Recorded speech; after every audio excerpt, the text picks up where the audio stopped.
It's Joy. I wanted to tell you about my favorite poet we've read so far, John Berryman. Um, Even though he's kind of pessimistic at times, I think his content is really important, even to things we're going through today. And again, let's see, from the Dream Songs, part 14, he writes, "Life, friends, is boring. We must not say so. After all the sky flashes, the great sea yearns, we ourselves flash and yearn. And moreover, my mother told me as a boy, repeatingly, ever to confess you're bored means you have no inner resources. I conclude now I have no inner resources." And I just found the way he said that really fascinating because it kind of touched on how people react to life now. Because we always have a phone in our hand, we always have something to do, and we really don't have that downtime a lot of people in past generations have had. And even though this was written a little bit ago, it is still really important to remember we have to focus on our own inner resources sometimes.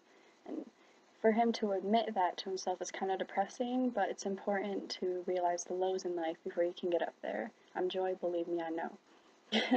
And then, I mean, another reason I like him, other than the pessimistic side, which you need in life sometimes, he's really funny. Like when he talks about the woman he admires from across the table and he can barely contain himself, just the way he went about saying it, how he talked about her eating chicken and he was still so fascinated by what she was doing.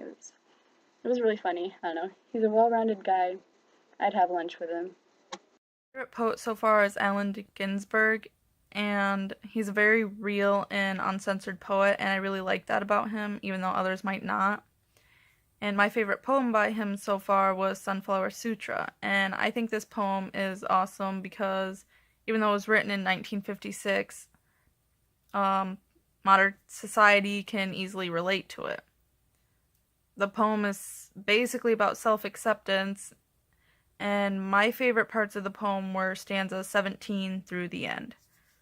Poor dead flower, when did you forget you were a flower? When did you look at your skin and decide you were an impotent, dirty old locomotive, the ghost of a locomotive, the specter and shade of a once powerful mad American locomotive? You were never no locomotive, sunflower, you are a sunflower, and you, locomotive, you're a locomotive, forget me not. So I grabbed up my skeleton-thick sunflower and stuck it at my side like a scepter, and deliver my sermon to my soul, and Jack's soul too, and anyone who will listen. We're not our skin of grime, we're not dread, bleak, dusty, imagineless locomotives, we're golden sunflowers inside, blessed by our own seed and hairy, naked accomplishment bodies, growing into mad, black, formal sunflowers in the sunset, spied on by our own eyes, under the shadow of the mad locomotive riverbank, sunset, Frisco, hilly, tin can, evening, sit-down vision. And I like that whole section because he was basically saying that you should love and accept yourself and you should realize your worth and your potential, and what other people say about you shouldn't really matter.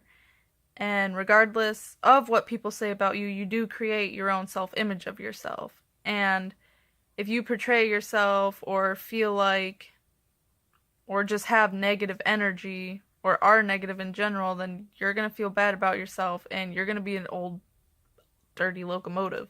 But if you look at yourself and accept yourself in a positive manner, then you can be a beautiful sunflower, and anyone can be a beautiful sunflower. Okay, my favorite poet so far has been Elizabeth Bishop because of her insane use of poetry and how descriptive all her poems are. Specifically Crusoe in England because it's just such a descriptive story and it's just so much going on and it's interesting. He's on an island and then Friday comes and then there's the ending which makes me cry.